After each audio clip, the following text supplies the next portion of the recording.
Oh, oh. I bet you're feeling really good today, Broncos fans.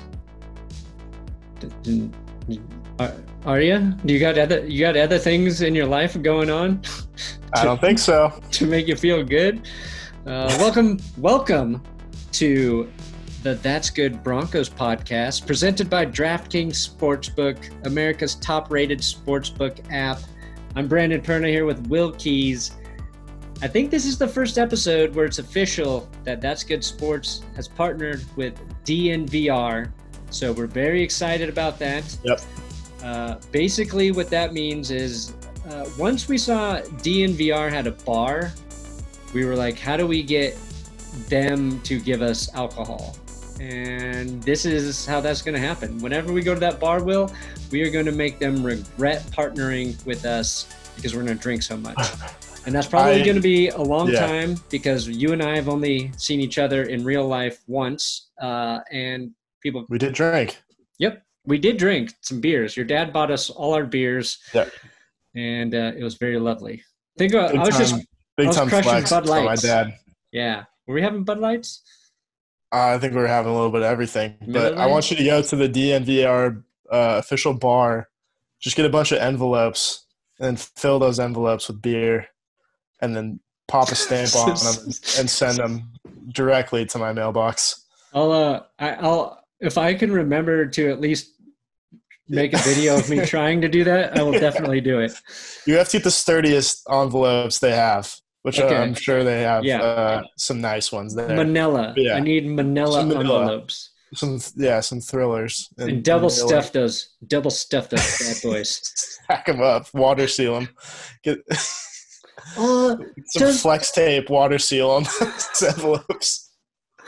Does this require first class postage, or like what do I got to do here? The Flex Seal, have you seen the one where it's just the tub of goo and you just slap the goo on shit? It's a very violent process. You just got to take a hunk of it and throw it at whatever you're trying to seal up. Yeah, I saw it the other day. I was like, oh my God, this commercial is so good. I was like, I want to make a parody of it. Like, it's just a tub of shit. We take that. Oh yeah, no, we take the worst defenses in the NFL and then Flex Seal them. Yeah, and suddenly they're not allowing touchdowns anymore. Look at that segue. Shout out to our new benevolent corporate overlords at DNVR. They hate vowels like Vic Fangio hates calling timeouts late in the game. Ooh. Yeah, so the Broncos, it is late. We were just live on YouTube. Now we're recording the podcast. This is going to be up in the morning, though. But the Broncos just lost to the Titans 16-14. Was that the exact score that the Broncos lost to the Bears last year? Or was it? It was close. It might have been like 15-17. I don't remember. Anyway. Something along those lines. It was deja vu. It fucking sucked. Yeah. It looked like the Broncos were going to win. It felt like they were in control of the game. We were all laughing at Stephen Gostowski missing all of his field goals. Shelby Harris blocking one of them. Let's talk about Shelby Harris at some point and how good he is at blocking field goals. Clutch. Good Lord. I didn't know you could be clutch as a defensive lineman, but apparently you can. He is so clutch. He's one of my favorite players. But yeah, it was like just a kick in the nuts, and then like as soon as the nuts felt better, another kick. And this time the boot had steel toe in it. I would argue they kicked each nut individually, working from left to right. There you go. Yeah, definitely a steel-toed kick right to the Josie Jewels. Ooh, also had a nice hit in that game. He did. He played nicely, other than removing Jeremy McNichols' head from his shoulders. Yeah, I thought he he mitigated the loss of Todd Davis and Mark Barron. I thought. Yeah, played pretty nicely. No, he played well. So I'll say maybe I was a little hard on them for getting rid of Todd Davis. Josie Jewell looked nice. Okay, here's the story of the game. You already know what happened. Broncos score a touchdown. Everything's going good. And then, Will, what happened? Click it. That was bullshit. It was some bullshit. Will's got 3 words. Will's got a button that you push it and it says bullshit. All right, one more time. Bullshit detected. I don't have to say anything on this podcast. This button does all the work for me. Bullshit level DEFCON 5. There you go. You just click the bullshit button, and that's all our job is. It's just robots are taking our jobs. I need a universal income, like Andrew Yang said. Yeah. I mean, look, my wife and I both met as video editors, and yep. We have a new baby in the house, and she has like some videos and photos of it, and she just downloaded this app that put the video together for her. And it looked I was like, man, it would have taken me a while to put a video together that nice. And I was like, makes you a little nervous, doesn't it? Our jobs are going to be gone. Good thing I still edit all of my videos, but she's moved on to bigger and better things. Anyway, Broncos lose this game for some self-inflicted wounds. The Melvin Gordon fumble, probably the most costly. He kind of redeemed himself later with a rushing touchdown, had a few nice runs, but that was the biggest mistake. Jerry Judy's 2 drops. Also, probably, you could argue, cost the Broncos the game. Broncos get stuffed on the goal line on 4th and 1. Maybe they should have kicked a field goal there, taken the points. That would put them in a different situation, mainly a tie game at the end of the game.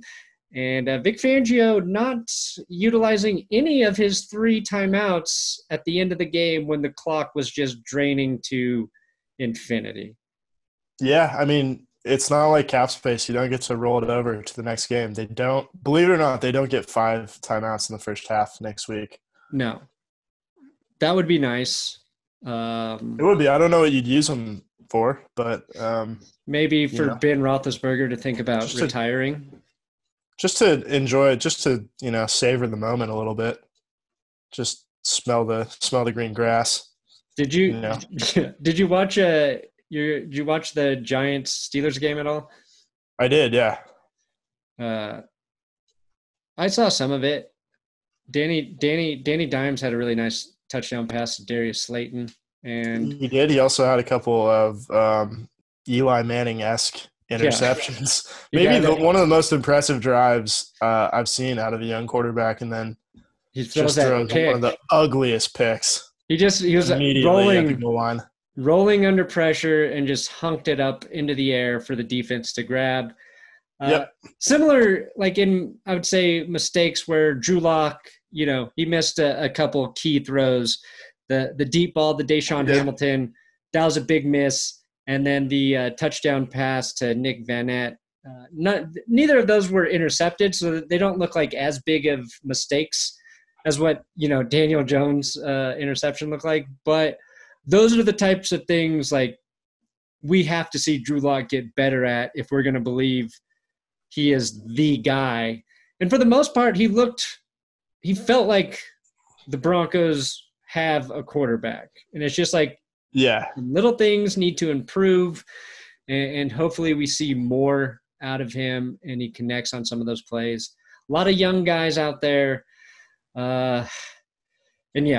Stephen Gostowski missed 3 field goals, 1 blocked by Shelby Harris, and a point after. And then he kicks the game winner. I mean, could you not see that coming from 3 miles away? I mean, yes. As soon as the Broncos set up perfectly. Yeah, I mean, as soon as the Broncos did not make anything of that drive with 5 minutes left in the game, and the Titans got the ball back, I was very worried. It just felt like things were going to collapse.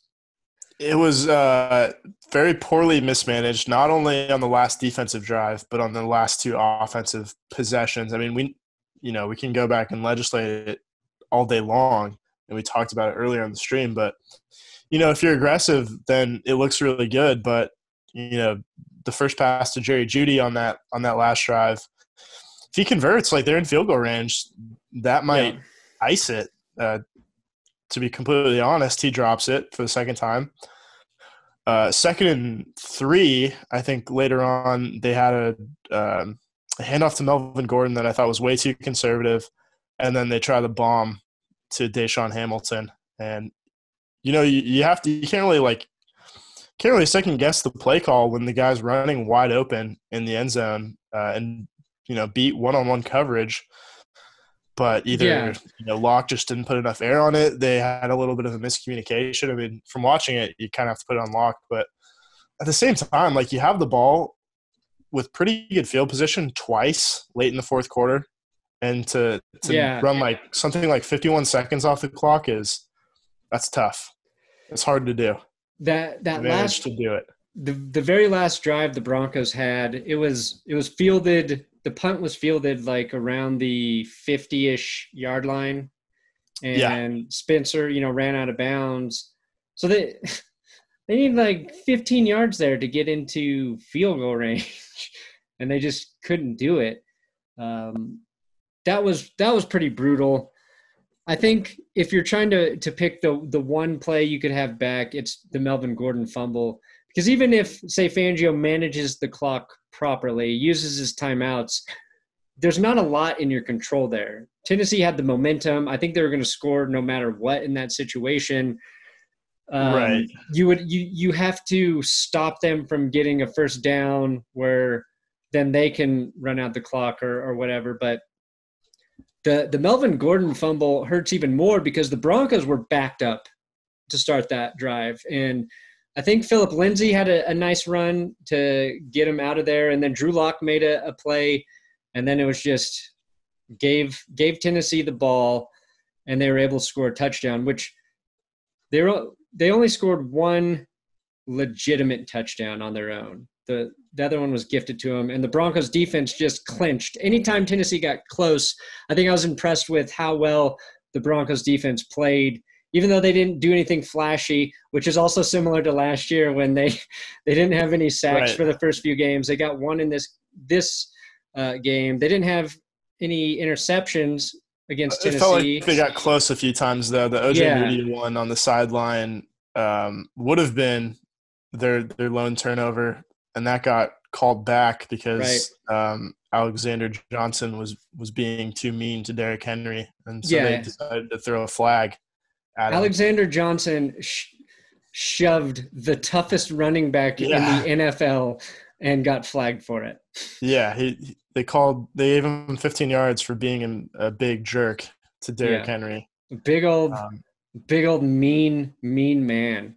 Yeah, I mean, there was the play where Alexander Johnson blitzed Tannehill at the middle, and that ball was just floating up there for a while. There's a ton of balls that were just kind of hanging like in midair. You're like, who's going to come up with this? Justin Simmons, almost had one. And hands on it. It would have been like an amazing interception. Yeah, had he grabbed it. It's not like he should have had it, but it just didn't fall their way. And we were waiting for that for so long last season for the things to start falling their way. And they never did. They never did. I believe it will happen earlier this year. I have to believe that. I have to believe they'll make plays against the Steelers next week. And the Steelers defense looks really good again. They are. They're really good. They can get pressure. That's going to be a real issue next week. We'll talk about that more later. We've got TJ Watt versus Elijah Wilkinson to look forward to. Yeah, and Bud Dupree was playing well. I mean, it was – anyway, I don't want to think about it right now. No, and we AJ Boye gets hurt. Of course, as does Phillip Lindsay. And Phillip Lindsay. I think looking at the early reports, it looked like a turf toe for Lindsay, and then for Boye, I read a tweet that his shoulder popped out per sources, and per sources they also popped it back in. Oh, so maybe dislocated shoulder, and then a little bit of a dislocation. Yeah, because he fell on it on the sideline. He was defending a pass, and he did defend the pass. Although it was the Corey Davis one where he made an amazing dragged his foot. Yeah, that was a really impressive catch. He used his heel to just scrape the stupid sideline, and then they got a longer look at it because Boye was hurt. Has instant replay gone too far? I think the cameras are too good, and if we could just go back to I don't know, I'm not a big technology guy, but if we just threw out like a couple Super 8 cameras, I don't think we catch those particles of dirt flying up, and I think that's an incomplete pass. We might win the game. I have no idea what happened after, but I'm just assuming that Denver would have won the game had that happened. 4K video really screwed them there. The particles are really. Oh, science has gone too far. Yep, it is. It's going to take over, and we are all fucking doomed. I think that's impossible to argue. Anything else? Let's I don't know. You want to discuss some bright spots from this game? How about you give me a couple bright spots, and I'll throw a couple back at you. All right, here's a bright spot. Jake Butt tricking the Titans defense to get fucking ejected. Absolutely. I don't know what he said to him. I know I'm hoping whatever he said to him wasn't what Mason Rudolph said to Myles Garrett, but whatever it was, it made Rashaan Evans mad enough to throw a full right hook into Jake Butt's face. Helmet. Yeah, at Jake Butt's helmet, which will always like confound me. Yeah, why you'd punch a man not in the face but in the helmet. Here's what's interesting about that. Did you see the Mike Evans and who was he fighting with on the Saints? Marshawn Lattimore? Yeah, it was Lattimore. And so Lattimore pushed Mike Evans, and then Mike Evans came back and punched Lattimore in the face, and Lattimore's helmet flew off. And then they threw the flag on Lattimore because he pushed Mike Evans first. So I guess what I don't understand is why who got ejected? Rashaan Evans? Yeah, Rashaan Evans. I was getting confused because it's Mike Evans. I was like, wait, it can't be – they both can't be Evans, can they? Yeah, bad weekend to be Evans. So Rashaan Evans gets ejected. Mike Evans doesn't even get a penalty. And he knocked the dude's helmet off and punched him in the face. Like, what's the difference there? It's the Tom Brady effect. Oh, yeah, that's fair. Come on. That's true. Why did I not see that? You knew the answer to that question. Why did I not see that? I mean, the greatest ejection this week was Jamie Collins. Yeah. That was – I've never seen anything like that. And that ref is – he's soft. Come on, that ref dude. is a coward. You know he's just trying to – he was showing you what happened to him. He wasn't – He's roughhousing. He's just roughhousing a little bit. He was just trying to, he was trying to physically demonstrate what happened. What happened to him? He was trying to tattle using visuals. Yeah, if you want to flag him for tattling, fine. Throw a tattle flag. Or for not social distancing. Yep. I guess. That's another way to, throw the flag. But for making contact with an official. Oh, so lame. I bet if you rubbed a shoulder or an official's shoulders and gave him a nice little massage and possibly a kiss on the back of the neck, I don't think they'd flag you for that. A little whisper behind the ear. Yeah, I think we like to use the word illegal contact when it's convenient. Yeah, it's like, I think you're underappreciated for everything you do out here on the football field. No one gives you credit. No one gives you credit when you make the right call, but they slam you when you get a call wrong. They hate you when you screw up. I'm imagining someone at DNVR just like flipping to whatever point in the podcast that was, and just their only takeaway is that we run an ASMR style show. Probably have more success. We get a bunch of weird listeners, but whatever. That's okay. Those are the same people who defend the rules and the referee for that Jamie Collins ejection. So many people are like, the rules are clear. You touch a ref, you get ejected. I'm like, I understand that. They're not. I mean, like, how often do players just put a hand on the ref's shoulders, like when they're explaining something?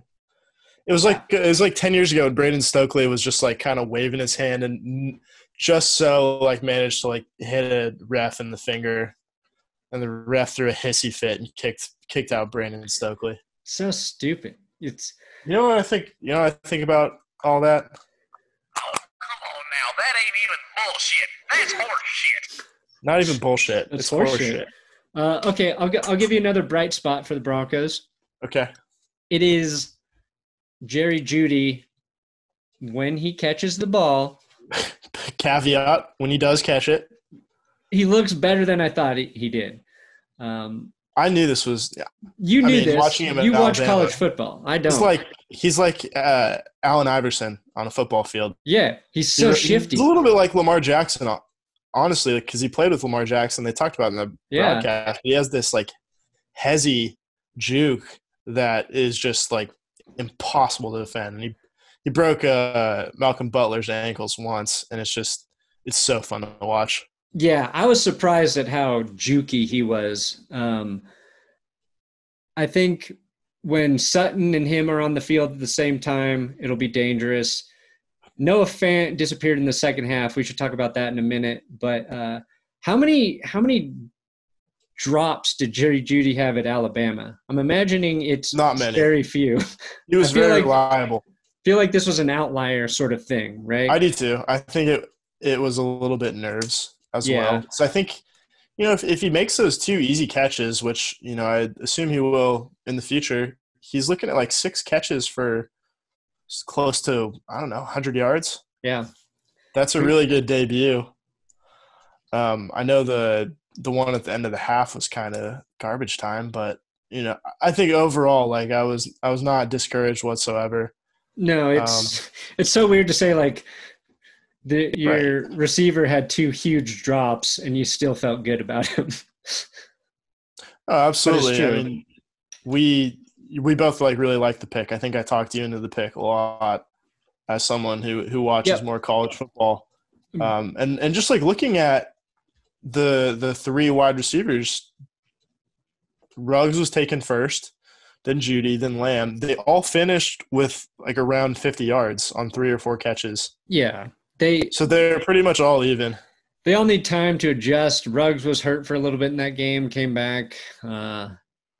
Cowboys were just kind of – their offense was only Ezekiel Elliott. But – okay, what didn't whisper the right words in the refs' ears. Yeah, they got that offensive PI call. They got really screwed by the refs. Yeah. What one of your bright spots? I was thinking we give a little credit to Slam and Sammy Martin. Wad Mania really fell apart last year. Yeah. They haven't had a good punter in there since early stage Britton Colquitt, and Sammy was booting bombs. He was booting bombs. Good hang time. One inside the 5-yard line, just directing kicks to the right too. The kicks were great. The coverage was good too. Their coverage is usually pretty good. I mean, it was nice. The punter was a weapon today. I love slamming Sam. Love slamming Sam. That will be what we call him every Slam time. Martin. It's okay. The punter, if you're a punter in the NFL, you want to punt in Denver. The same way pitchers don't want to pitch for the Rockies, you want to punt in Denver. So it's just it's weird that they went through Marquette King, they went through Kobe Wadman, but now it looks like they got a guy, took him from Detroit, like Graham Glasgow. Offensive line looked pretty good for the most part. We still have questions about Elijah Wilkinson, but bright spot, Garrett Bowles, not talked about at all, and that is a great thing. And we've been saying for a while he deserves a chance. We know how hard he's been working to try and improve at left tackle. But the fact that he wasn't flagged once and Drew Lock wasn't under too much pressure. So nope, didn't get sacked one time. I mean, I think they hit his hand. Harold Landry hit his hand and knocked a pass away, I think, once. But, he fumbled a snap. Was that Clowney thing a sack? Oh, right, yeah. I guess that does count as a sack, but we won't put that one on the offensive line. No, it's not on the line. And the other time he dropped the snap, he picked it up and ran for a first down. Yeah. So kind of comes out in the wash, I guess. So half the time that Drew Lock fumbles, he does something really good with the ball. So that's he had as many drops as Jerry Judy did. So yeah, kind of even on that front. Yeah, I mean, I didn't hear Garrett Bowles' name announced. I mean, that was kind of the goal heading into this game and into the season. We'd have to look at it to see if he actually played well or the refs decided not to call holding, just like they didn't call holding on the Titans all night.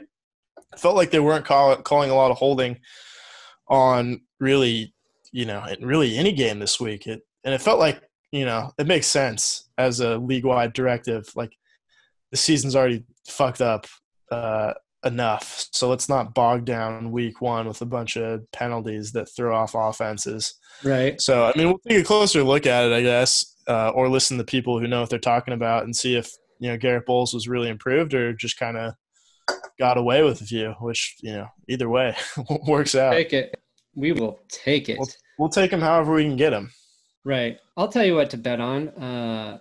Stephen Gostowski not missing 3 field goals next week in a single game.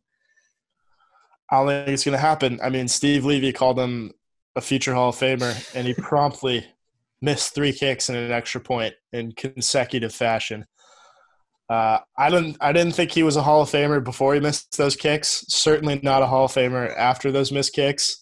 If he was on the edge, he fell off the cliff and killed his Hall of Fame chances. I saw that he averaged 3 some misses per season or some shit. And how do you miss a fraction of a field goal? I don't understand that for a second. You play for the Patriots, so there's probably a way. Yeah, I mean, between Adam Vinatieri and future Hall of Famer Stephen Gostowski, no wonder Brady won a bunch of close games. Yeah. Come on. Oh, man. Well, why couldn't that have happened to the Patriots in the playoffs just like once? Right. Oh, wait, Gostowski did miss an extra point against the Broncos in the playoffs. Fair enough. Sorry, I got a beard hair in my mouth. Okay, got it. Also, Brandon McManus never missed back-to-back field goals. Saw that stat on Twitter too. That's good. Give him big money. Gave him the big money. Personal friend has not shared any of it with us yet. No. I tried to get him to put me in contact with his agent, and he did not do that. That's disappointing to say the least, but he can come back on the show and we'll talk about it. We'll make it right. Or we'll make it wrong. We'll make it right and or wrong. It's late. What time is it for you? 12:49. It's 12:49. I'm still buzzing from the utter disappointment of the loss and a low-grade adrenaline that makes me just want to burrow into the Earth's core and hide for the next week until they play football again. This is one of those losses where you turn off ESPN, you get off Twitter, you don't look at Reddit, you just ignore it. You pretend football doesn't exist until Thursday night. All I have asked for over the last couple of years is for the Broncos to have like a really good season because it would help my career out with my YouTube channel. They won't do it. And so tomorrow I'm going to work really hard on a video, and a bunch of people are not going to watch it because they don't want to relive the fucking nightmare that we just witnessed. And I don't blame them because that's how I used to be. You have to find a way to trick them. What will people want to watch tomorrow? Oh, check out this cool Titans video where we hype up the Titans. Go Tighten up. And then we shit on the Titans instead. And then everybody who actually watches the video gets really angry and dislikes it. That's my plan. That's okay. You just disabled dislikes heading into it. Oh, I should, It's that's a little bit of a life hack for you. Yeah. People are pretty good to us, so I don't worry about that. Yeah, I think they'd take it as a joke. Although I did notice people in the comments yesterday were accusing you of doing illicit substances to maintain a certain level of energy. Oh, really? Yesterday. Yesterday's stream? The NFL one? Correct. Wow. Yeah, one person, I saw a couple of people accusing you of that, and then another commenter diagnosed me as having autism. I saw that, and I didn't want to. Yes. I wasn't going to tell you because I read it, and I thought they were talking about me, and it made me. Nope. made me feel really bad. And then I saw you said Will. I was like, oh, I'm not. I hope Will doesn't read this. I mean, okay, it's a little tough to go in between look and switch between a Zoom and a Google Doc and like read off stats from NFL.com. Yeah. I'm not looking at my face. Of course, I'm going to look like I have autism. Come on. What do you want? I've never thought that about you. The fucking chair is uncomfortable. I have to hunch forward to read the laptop without my glasses. You No, are. I'm not on the spectrum. Now that I think of it, you are As far as very I know. smart. You are very smart. I do have a few of the qualities of Ben Affleck in that one movie. Reindeer games. Reindeer games, yeah. The accountant. Ah, I didn't see that one. I don't think. I didn't see it. I just know he's autistic as well. Or you could just go with like Rain Man or something. I'm sure DNVR is loving all of this. But I think I'm just socially capable enough to disqualify myself from the running.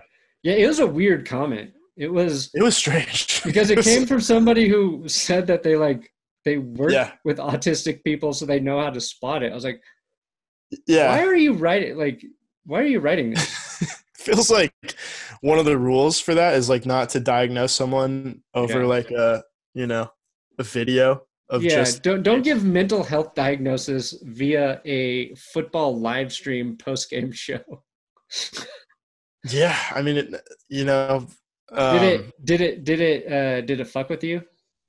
I had to dig deep and ask myself, is this true? Is this true? I had to search within myself to find the answer.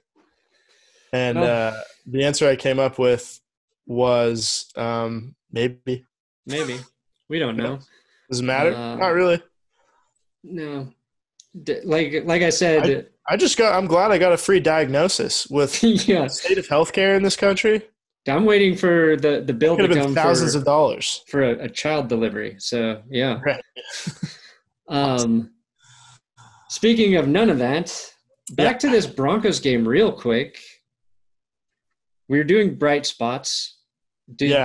We did. Who else did we? Who else? Well, we had Slammin' Sam. Slammin' Sammy Martin Baugh. Slammin' Salmon. Josie Jewell had one great hit on Derrick Henry, one great face mask. We mentioned that at the beginning. First half. Alexander Johnson. Did we talk about the penalty already? We talked about the penalty. The return of the osteoporosis bus driver celebration was delayed. Welcome. It was welcome. No, did you see it? I didn't see him do the celebration. He did. He did it once. He did it earlier. I missed the osteoporosis bus driver. I was half expecting, Steve Levy to drop an osteoporosis bus driver reference. Yeah, I feel like he's kind of tuned in enough to have heard that. I know Alexander Johnson's heard it plenty of times.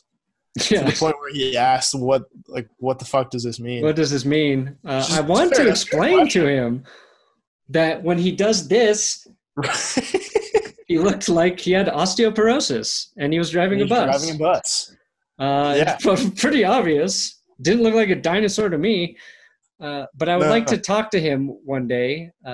Also because his charitable charity, yeah, I am tired. His charitable charity that he supports is the Alzheimer's Association. All right. Which is what I raised money for back in June. My sister works there.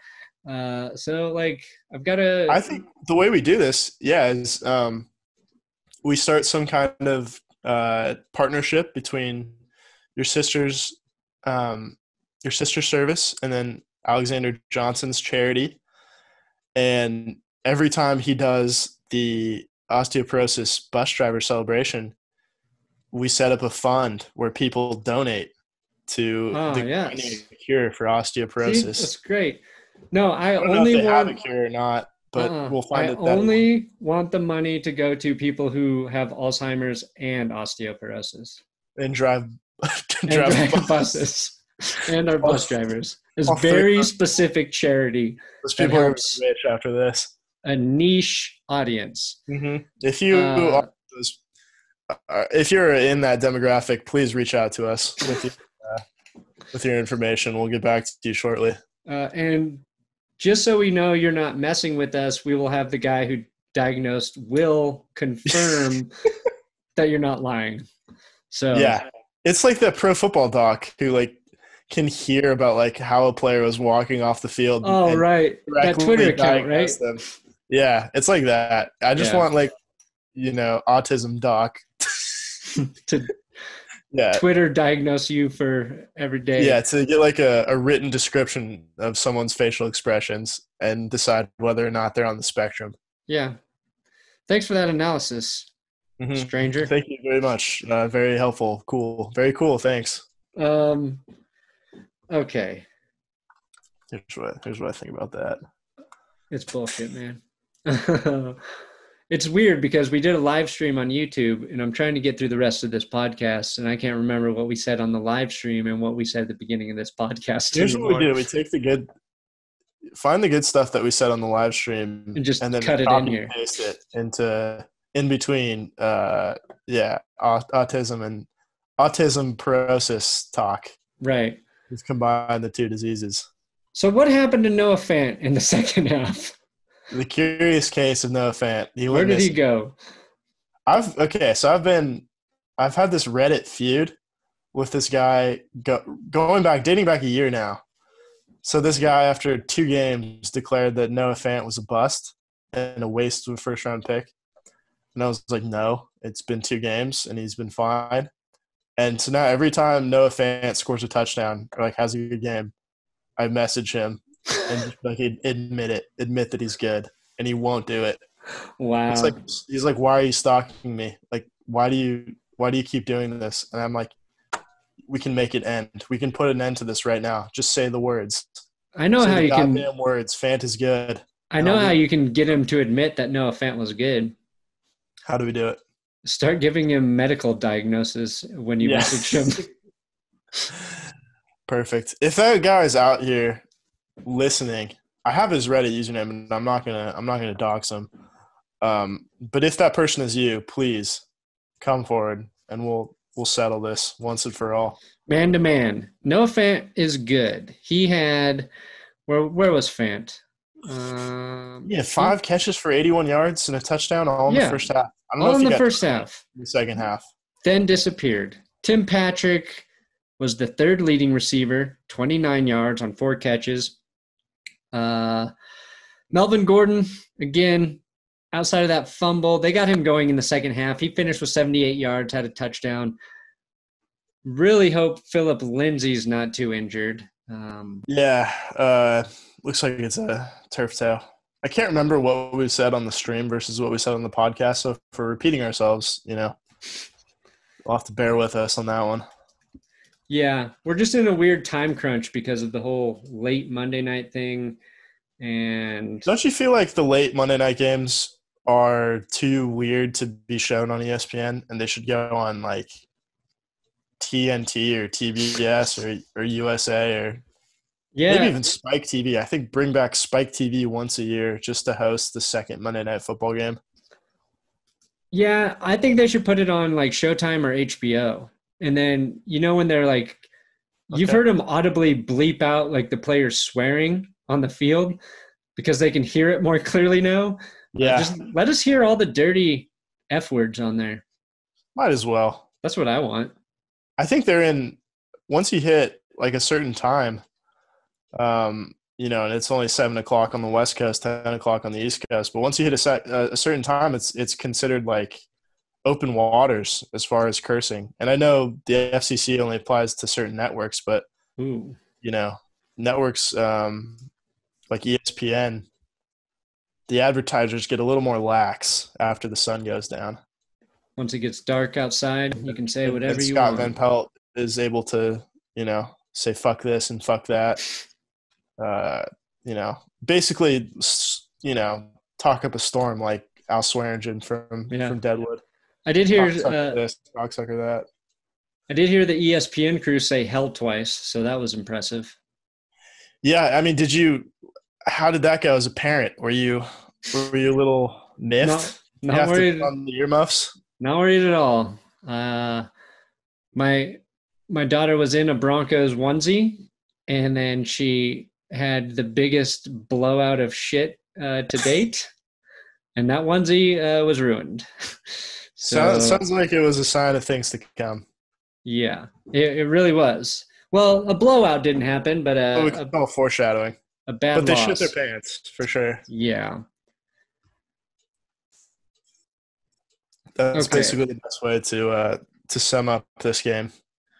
If we want to do like a too long didn't read version of this game, it's they shat their collective onesie.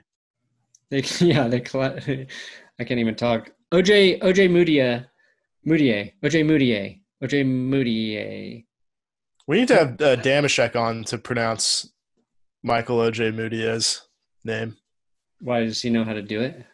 He's just good at. He loves like pronouncing Complicated fun names. to say names like that. Yeah, that's kind of his shtick. We'll get him on. Oh, we got the Steelers next week. Yeah. Oh. And we'll have to reach out. Yeah. I thought he was playing pretty well. Damashek? Oh, OJ Moutier. OJ. Yeah. OJ.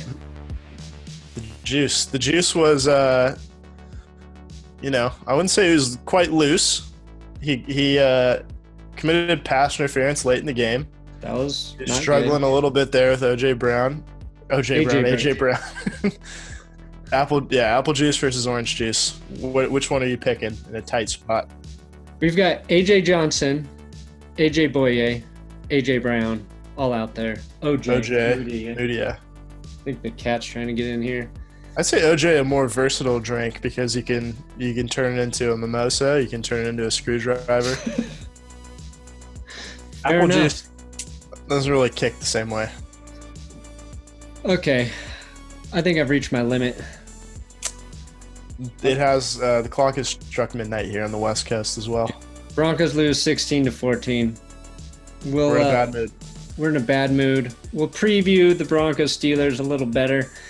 We'll be back in a couple days for another episode of That's Good Broncos podcast. Again, happy to be partnered with DNVR.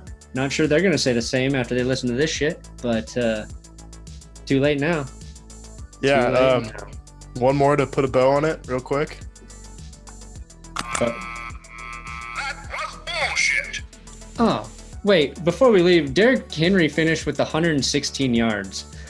That felt maybe like the least impressive 100 yards I've ever seen. The Broncos defense, they did a good job containing him. 3.7 yards per carry. Corey Davis went over 100 for the Titans, 7 receptions. Okay. All right. I was just surprised that he had that many yards. That's it. We're done. See There we you. go. Smell you later.